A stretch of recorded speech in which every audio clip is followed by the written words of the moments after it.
வருங்கால அரசு அதிகாரிகள் அனைவருக்கும் வணக்கம்.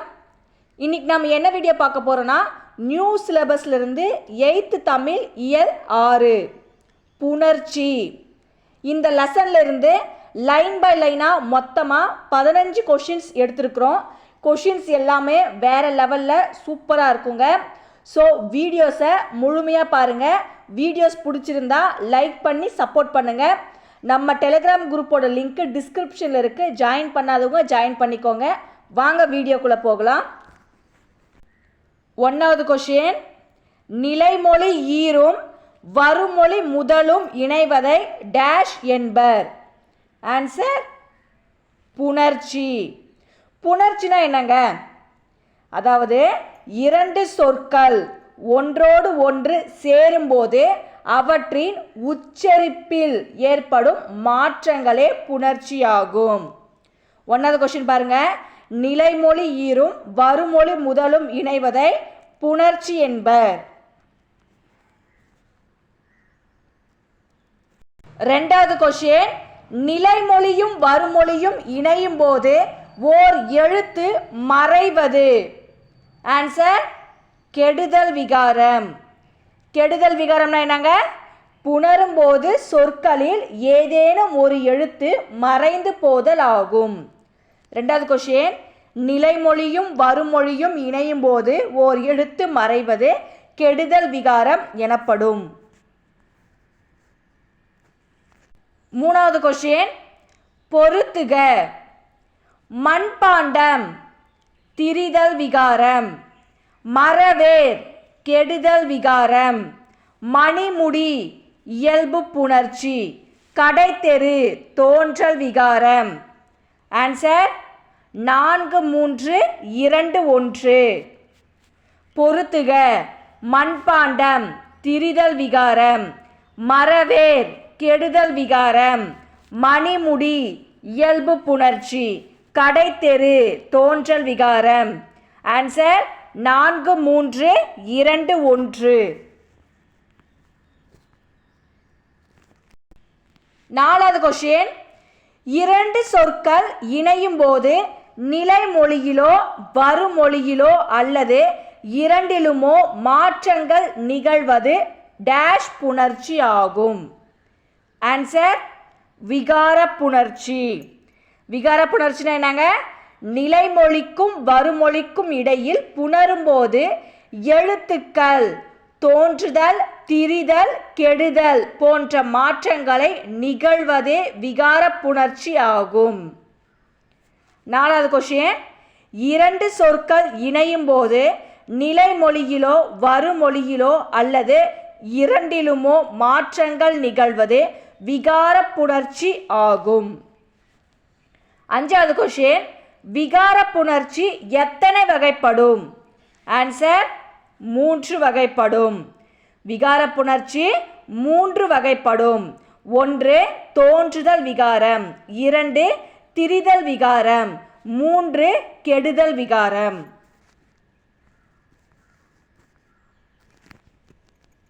6வது கொஸ்டின், நிலைமொழியின் இறுதி எழுத்து உயிர் எழுத்தாக இருந்தால் அதனை டேஷ் என்பர். ஆன்சர் உயிரீற்று புணர்ச்சி. உயிரீற்று புணர்ச்சினா என்னங்க? நிலைமொழியுடனுடைய இறுதி எழுத்து உயிர் எழுத்தாக. உயிர் எழுத்துனா என்னங்க? ஆ முதல் அவ்வரை உள்ள எழுத்துக்கள் உயிரெழுத்துக்கள். உயிரெழுத்தாக இருந்தால் அது உயிரீற்று புணர்ச்சி எனப்படும். 6வது கொஸ்டின், நிலைமொழியின் இறுதி எழுத்து உயிரெழுத்தாக இருந்தால் அதனை உயிரீற்று புணர்ச்சி என்பர். 7வது கொஸ்டின், இரண்டு சொற்கள் இணையும் போது ஒன்றுக்கு மேற்பட்ட விகாரங்கள் நிகழ்வது உண்டு. எடுத்துக்காட்டு தருக. ஆன்சர் நாடகம் கூட்டல் கலை, நாடக கலை. இரண்டு சொற்கள் இணையும் போது ஒன்றுக்கு மேற்பட்ட விகாரங்கள் நிகழ்வது உண்டு. எடுத்துக்காட்டு தருக. ஆன்சர் நாடகம் கூட்டல் கலை, நாடக கலை. அப்போ தமிழ் கூட்டல் தாய், தமிழ் தாய் என்பது எதற்குண்டான எடுத்துக்காட்டு? தோன்றல் விகாரம். அடுத்து வில் கூட்டல் கொடி, விற்கொடி. இது எதற்குண்டான எடுத்துக்காட்டு? திரிதல் விகாரம். அடுத்து மனம் கூட்டல் மகிழ்ச்சி, மனமகிழ்ச்சி. இது எதற்குண்டான எடுத்துக்காட்டு? கெடுதல் விகாரம்.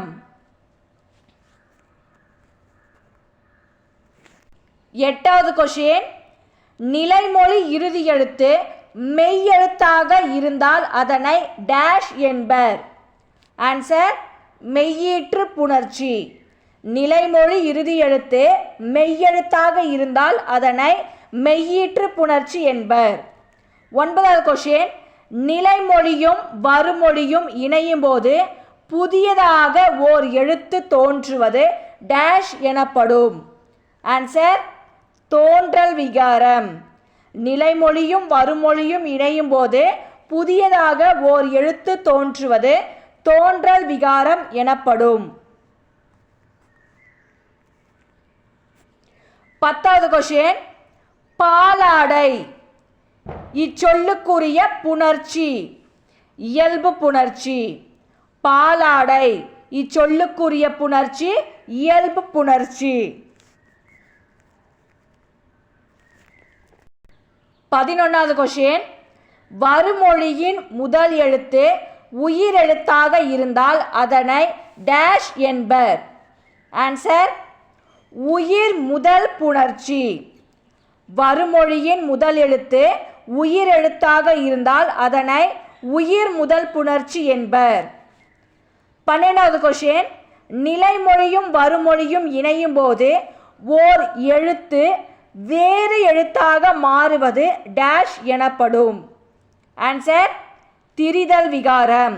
நிலைமொழியும் வருமொழியும் இணையும் போது ஓர் எழுத்து வேறு எழுத்தாக மாறுவது திரிதல் விகாரம் எனப்படும்.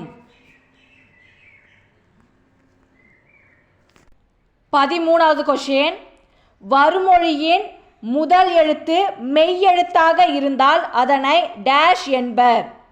ஆன்சர் மெய் முதல் புணர்ச்சி. வருமொழியின் முதல் எழுத்து மெய் எழுத்தாக இருந்தால் அதனை மெய் முதல் புணர்ச்சி என்பர்.